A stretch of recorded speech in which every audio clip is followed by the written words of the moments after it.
Welcome everybody to another episode of Horizon Wings Education. And this is Corbin. Corbin usually likes to introduce himself. Corbin is an American crow. And Corbin has been with us now for, I believe, 8 years. And he came to us when he was only about as big as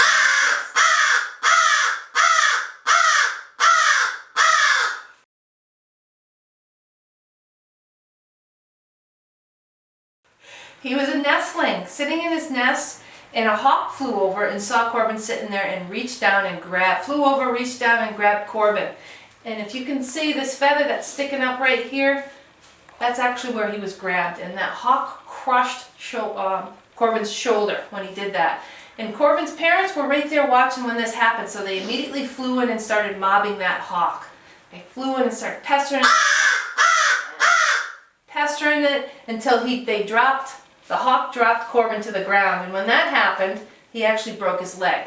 So now Corbin had this crushed shoulder, he had lacerations on his chest, and he had a broken leg.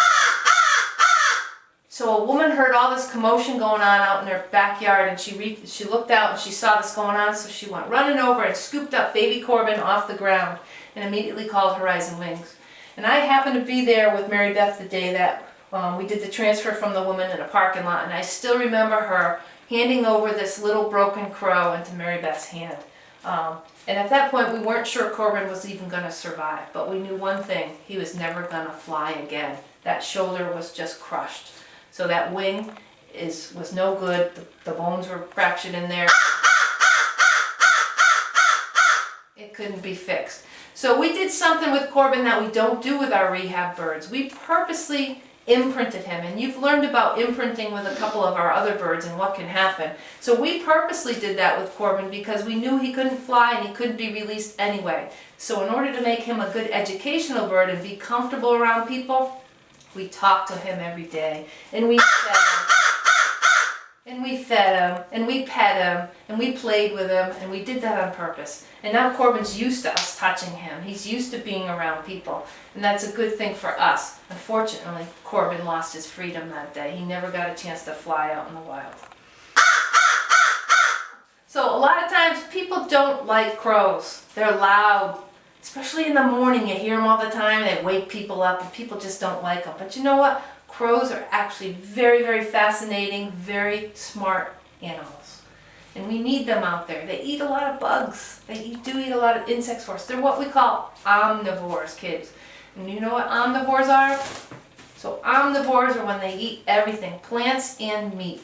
So this bird here does some scavenging for us. So he's going to clean up dead things on the road, which is really important. You learn that with our vulture, how important that is. But they also eat all kinds of insects, which we need that too because we're losing our bat population. So it's important that we have something that eats insects.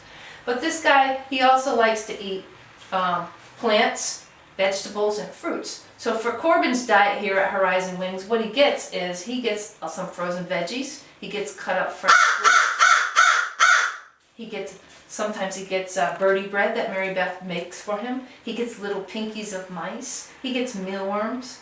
He gets peanuts. That's his treat when we're working with him. He gets peanuts. So a lot of different things. He gets also hard-boiled eggs. They really like those. They get those maybe once a week. So they get a variety of things here. But back to crows and how smart they are. So they've done a lot of testing on crows to see just exactly how smart are they. So they're not quite as smart as a parrot is, but they're just below that.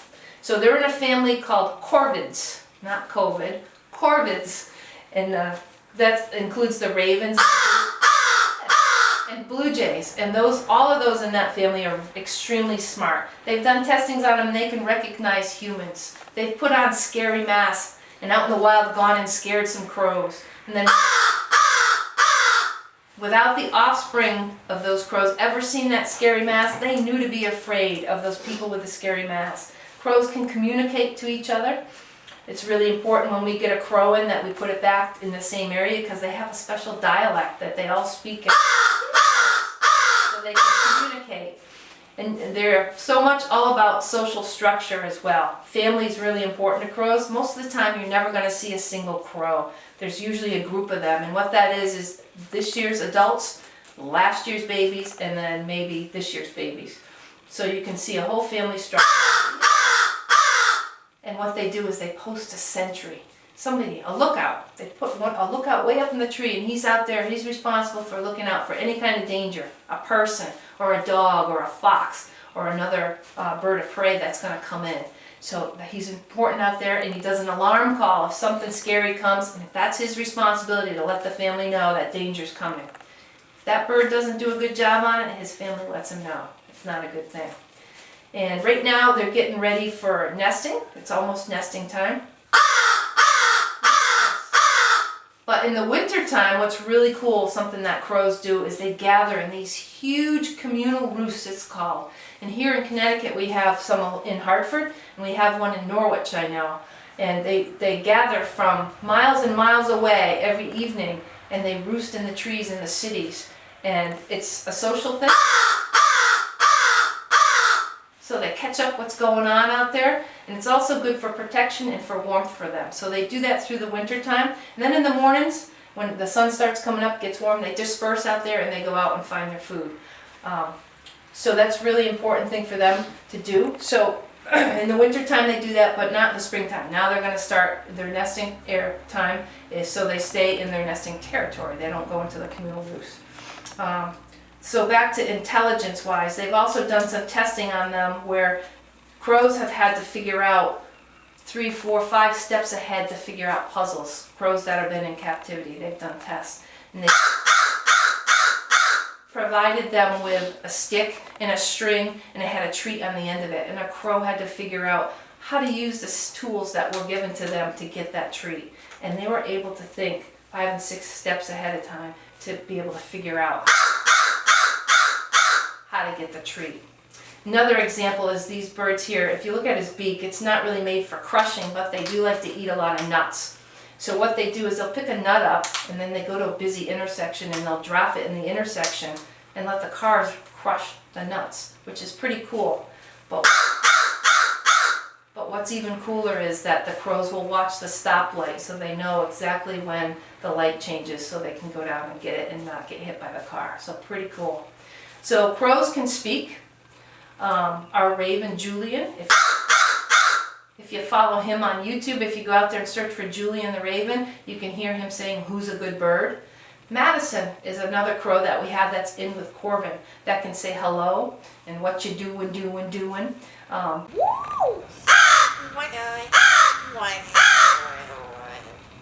Corbin used to say hello, but since we've gotten Madison in there with him, I think Madison is the more dominant, so Corbin has backed off, but he started to say hello. I worked with him, and he would fetch a Gatorade cap 7 or 8 times. He was better at it than my own dog.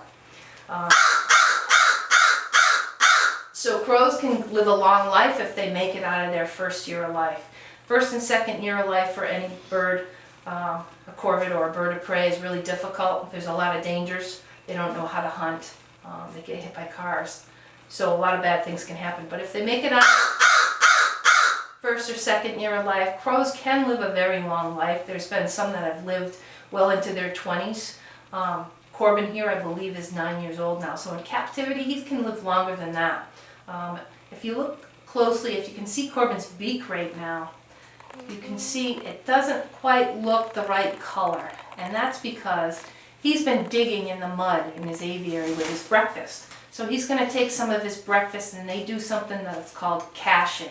So if they have too much to eat or they want to go back and eat it later, they dig holes and bury their food. And that's exactly what Corbin did with his breakfast this morning. It's got mud all over it, so he hid those. They're pretty smart though. If they know somebody's watching them when they're doing this, they do something called fake caching. So they're going to dig a hole, pretend to bury it, and then when you're not looking, they scoop it up and they move it and put it somewhere else. So they're amazing birds. Us volunteers at Horizon Wings, we always kind of fight to see who's going to actually clean the ravens and the crows, because those are the birds that we interact with the most. They speak to us, If you're not careful, you might get a little nip from one of them as well. But it's a lot of fun to work with these birds and see exactly how intelligent they are. And they are very important for our environment too. So hopefully everyone here has gained a little bit of love for these birds like we have here at Horizon Wings, because they're awesome, awesome birds.